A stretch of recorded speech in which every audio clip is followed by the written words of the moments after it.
ką jis nusprendė dėl jūsų santykių. Čia toms mergaitėms, kurios jaučia, kad tarp jūsų tvyro neaiškumas, jūsų vidus sako, kad kažkas pasikeitė, bet jis tyli. Šiandien pasiaiškinsim, ką jis nusprendė. Ar tai pauzė, ar tylus atsitraukimas, o gal jis tiesiog ruošiasi kitam žingsniui. Bus 3 pasirinkimai. Pirmiausia, žiūrime, kas tarp jūsų dabar, kokie santykiai šiuo metu tarp jūsų. Pirmas variantas. Antras variantas. Trečias variantas. Intuityviai pasirinkite kažkurį tai vieną variantą ir žiūrime, kokie santykiai šiuo metu tarp jūsų. Kas pasirinkote pirmąjį variantą? Saulės arkanas. Santykiai pakankamai šviesus, pakankamai aiškus ir čia ir džiaugsmo daug, ir laimės daug, ir jūs mėgaujatės tais santykiais. Vienas minusiukas gali būti tik tai tas, kad čia gali būti ir egoizmo. Kažkiek tai jūsų santykiuose, kai kiekvienas adijalą traukiate ant savęs. Tai va čia tik tai tokie minusiukai gali būti. Ir dar, šiuose santykiuose gerai, tol kol nėra problemų. Atsiradus problemai, nesinorės spręsti tų problemų. Norėsis eiti į kitus santykius ten, kur nėra tų problemų. Čia gerai, kol gerai. Nėra kažkokio tai tokio gilaus prisirišimo, gilaus įsipareigojimo. Čia noras gražiai gyventi ir turėti gražius santykius. Gerai, o kokius santykius su jumis jisai nori? Žiūrėkit, pas jį pasirinkimas yra dabar. Jisai net turbūt pats nežino, kokių tiksliai jisai santykių nori, bet jisai visą laiką turi turėti pasirinkimą. Pasilikti šituose santykiuose ar išeiti iš šitų santykių į kažką tai naują. Jisai nori turėti pasirinkimą visą laiką, galimybę rinktis šituose santykiuose, kad nebūtų, kaip ir sakiau, nebūtų jokių prisirišimų, nebūtų jokių įsipareigojimų, taip, kad jisai bet kada galėtų iš tų santykių išeiti, jeigu pas jį toksai poreikis bus. Jisai nori tokių santykių, kur visą laiką yra pasirinkimas. Gerai, o ką jisai nusprendė dėl jūsų santykių? Bet kol kas nepasakė, bet santykių tokių nori, tokie santykiai pas jį šviesus dabar šiuo metu pas jis yra, o ką jisai nusprendė, bet kol kas nepasakė dėl jūsų santykių. Tyli kol kas. Pas jį baimės. Jisai dar kol kas galvoja, jisai bijo, galbūt įsipareigojimų ir bijo, nes čia baimių daugiau negu kad yra, bet jisai galvoja.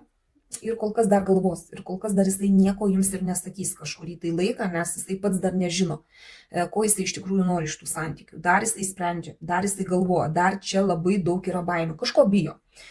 Gerai, jums patarimas, kaip jums elgtis šitoj situacijoje? Jums elgtis stabiliai, elgtis šituose santykiuose kaip šeimoje, ir nepanikuoti. Tiesiog rodyti, kad jums šeima yra svarbi, kad jums yra svarbu tai, ką jūs jau sukūrėte, tai, ką jūs turite, kad jūs prisiimat atsakomybę už šeimą, už bendrą kažkokią tai ateitį galbūt, už stabilumą. Ir mėgautis tuo, ką jūs dabar turite. Toks ir patarimas. Žiūrime, kas pasirinkote antrąjį variantą. Kas yra dabar šiuo metu tarp jūsų, kokie santykiai? Tarp jūsų čia tokia pauzė, tyla. Galite tiek vienas, tiek kitas galvoti, kas vyksta pas jų santykiuose, bet čia toksai kaip ir atsitraukimas vienas nuo kito, kai atsitraukėte ir norite pagalvoti. Vieni pabūti su savo mintimis ir susidėlioti, ko jums reikia, kaip jums reikia. Čia toksai dabar, sakau, tylus atsitraukimas. Kokius santykius su jumis jis nori?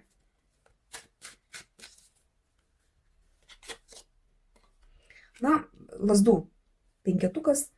Jisai nori tokių santykių, kuriuose dabar yra atsitraukimas, ramybė, o jisai nori, kad juose visą laiką kunkuliuotų kažkokios tai energijos, kažkur tai kažkas tai vyktų, kad nebūtų sausa, ramu, kad nebūtų rutinos. Jisai nori visą laiką būti konkurencingas, jisai nori, kad jūs galėtumėt ir pasiginčyti, ir įrodinėti vienas kito teisybę. Ta prasme, kad tokie santykiai, kuriuose verda, kunkuliuoja viskas, emocijų daug, aistrų daug, lėkimo, bėgimo, jam baisu yra turbūt ta rutina, kokia dabar šiuo metu ir yra tarp jūsų. Jam reikia lėkti, bėgti, kad visą laiką būtų kažkoks pasiruošimas pakovoti, galbūt kartu prieš išorę kažkokią tai pakovoti, galbūt netgi tarpusavėje pakonkuruoti. Jam tokių santykių su jumis reikia, kad nebūtų nuobodu. Gerai, o ką jisai nusprendė dėl jūsų santykių?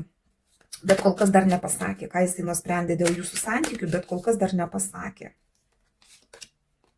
Imperatorės arkanas, iš tikrųjų jisai nori auginti tuos santykius, jisai nori, kad juose būtų komfortas, jisai nori, kad juose būtų abiems gerai. Čia šeimos arkanas, čia toksai po truputį santykių augimas. Imperatorė tai visą laiką apie tai, kad kažkas po truputį auga ir viskas eina į viršų, geryn. Galbūt jisai net ir vaikelio nori čia šituose santykiuose, nes pagal imperatorę gali būti toks variantas. Galbūt jisai apie tai galvoja, bet dar kol kas nepasako. Galbūt jisai ir nori su jumis tų santykių, nes pagal imperatorę tai vis dėlto tai yra namų jaukumas, namų židinio kurstimas.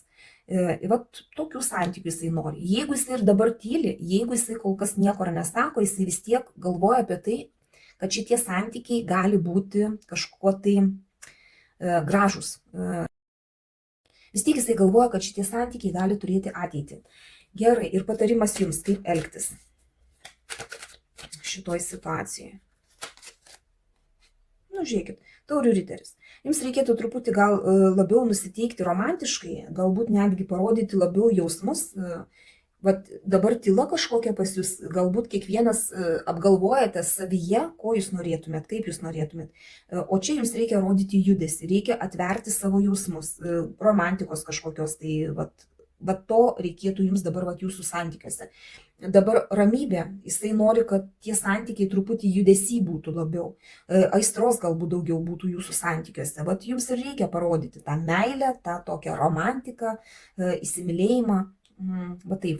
Toks patarimas kortų. Gerai, žiūrime, kas pasirinkote trečiąjį variantą. Kas šiuo metu yra tarp jūsų? Kokie santykiai šiuo metu tarp jūsų?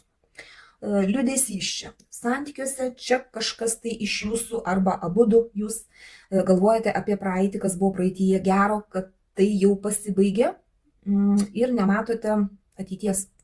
Kažkaip tai į nostalgiją įlindę, į praeitį ir ta praeitis jūs liūdina, kad ji pasibaigė, kad kažkas tai išėjo iš jūsų santykių. Arba čia galbūt galvojate apie praeitų santykius kažkokius ir lyginat nelygų, kas čia pas jūs yra dabar šiuo metu, kokie čia santykiai. Ar čia tik pati pradžia, jūs nesenai susipažinot kaip pavyzdys ir neaišku, kas toliau. Ar čia, pavyzdžiui, jūsų santykiai jau nusistovėjo ir jūs tiesiog dabar šiuo metu prisimenat praeitį ir nostalgiją tokią jaučiate, kažkokį skausmą jaučiate dėl praeities ir nematote galimybių ateičiai. Kažkoks toksai dabar šiuo metu pas jūs jausmas santykiuose. Gerai. Kokių santykių jis nori su jumis? Kokių santykių jis nori su jumis? Žiūrėkit, darbo arkanas krenta, jam reikia stabilumo santykiuose. Jisai nori dėl tų santykių gal ir pasistengti, kad būtų tokie kaip visų tie santykiai.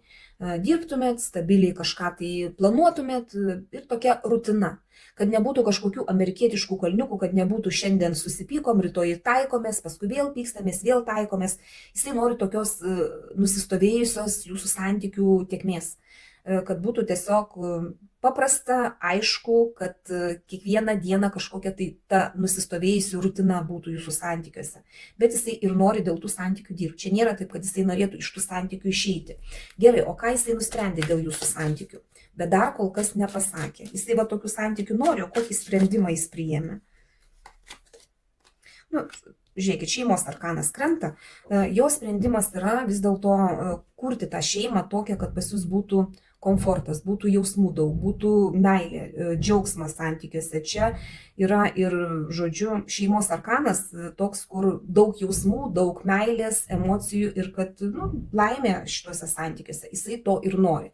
Ir patarimas jums, kaip elgtis, ką jums daryti. Žiūrėkit, magas krenta, viskas jūsų rankose, kad ir ką jūs čia darytumėte, jūs galite daryti. Svarbiausia, kad jūs norėtumėt pati dėti kažkokį tai indėlį į šitos santykius jūsų, kad nebūtumėt toje praeityje, neliūdėtumėt dėl to, kas buvo. Nuo jūsų priklauso, ar jūs pamatysite ateitį, kažkokią tai ir siūlomus jums šansus kažkokius, tai ar jūs jais pasinaudosite. Nuo jūsų pačios labai daug priklauso, nes jūs galite. Svarbu, kad jūs norėtumėt. Tai čia tiesiog nuo jūsų pačios priklauso, nuo jūsų norų. Galimybės turite. Tai tokie 3 pasirinkimai buvo. O ką jūsų intuicija sako? Ar atsiliepė kažkiek tai, ar rezonavo, jūs tą jautėte pasąmonėje, ar apie tai net nepagalvojote. Šį kartą tiek, dėkoju už jūsų laiką, širdutes ir iki sekančio karto.